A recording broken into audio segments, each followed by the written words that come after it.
Alors, bienvenue dans cette vidéo dans laquelle je vous présentais les Jaybird Freedom Wireless, casques typiquement pour le sport, et dire d'emblée ce que j'en pense. Je trouve que c'est un très bon casque. Il a des points forts et des points faibles, ça c'est certain. Le son est un point fort, le design est un point fort. L'autonomie est un point faible et le système de charge est un peu surprenant. Je comprends pas très bien ce choix. Mais enfin bon. Je trouve quand même que c'est un chouette casque et donc je vais en faire la présentation rapide. Alors au niveau de ce qu'il contient, on a un casque qui est très bien achalandé, mode d'emploi, câble de charge. Alors il charge en 500 mAh, donc clairement sur un ordinateur, une prise USB d'ordinateur quoi, pas tellement en mural. On a ce petit bidule, on va y revenir, je vais le mettre de côté. Des trucs que j'ai pas utilisés, des passe-fils. Donc là typiquement pour une tenue vers le haut en sport, un petit clip au cas où on a vraiment peur de le perdre si on bouge beaucoup.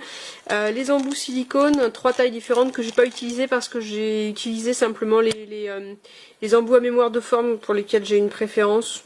Je trouve qu'on a un meilleur confort même si on a une moindre isolation quoi.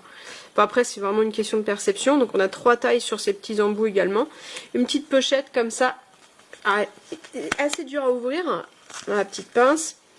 On a 4 tailles différentes d'ailerons, des ailerons qui sont vraiment profilés, qui offrent une excellente tenue, un petit peu ferme, ça peut rapidement devenir douloureux, enfin rapidement c'est quand même au bout d'une heure. Alors on va voir le design du casque, que je trouve personnellement très réussi, donc c'est un casque Bluetooth, forme ordinaire, télécommande à droite, la télécommande ici c'est plastique, hein, ce qui fait que le casque est assez léger, mais c'est un toucher gomme confortable. Petit rappel, donc ici donc on a un fil simple. Alors le défaut au niveau de la solidité c'est qu'on n'a pas de protection ni ici ni là de torsion de fil. Donc je sais pas quelle durabilité ça peut avoir. Après sur ce type de format on a moins de torsion que sur un filaire. Hein. Voilà, donc ici si on enlève on a un tout petit format. Hop là.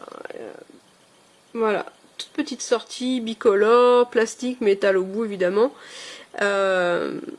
Voilà, ça a beau être tout petit, le son malgré tout est assez puissant. Et je pense que la puissance fait également la faible autonomie de ce casque. Donc on a la batterie qui est ici avec un système de charge qui est un peu particulier. Alors pour charger, il faut brancher ce machin là. On peut le brancher indépendamment parce qu'il a une batterie également. Et donc avec ça on a 4 heures d'autonomie. Et puis on peut venir clipser ce petit machin là. Alors évidemment sans le truc. Hein. Et on va gagner à nouveau 4 heures. On peut bien le clipser dessus. Voilà, donc ça fait 4 plus 4, 8. Mais 4 plus 4 avec le machin en plus. Et comme on voit d'ailleurs à la petite LED, il est directement en train de charger. Voilà, on va le charger avec ça. On a en tout 8 heures d'autonomie, ce qui est pas mal, sauf que c'est pas 8 heures d'autonomie juste comme ça. C'est avec le petit machin noir en plus. À mon avis, ils auraient pu se permettre de le mettre dans la même couleur déjà. Mais bon, peu importe.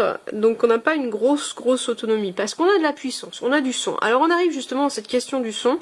C'est un vrai casque de sport. C'est-à-dire des basses rehaussées, des aigus qui ressortent davantage et des médiums bien écrasés. Mais c'est bien fait, c'est propre, on a un son qui est assez soigné. Qui est puissant, plus que dans les d'autres casques que j'ai pu tester en format sportif justement avec ces basses rehaussées. On a quelques petits défauts de finition quand même. Il y a le côté plastique, bon mais ça offre une certaine légèreté. La tenue est excellente, que ce soit le Bluetooth qui tient vraiment la distance et les parois, une très bonne tenue du son.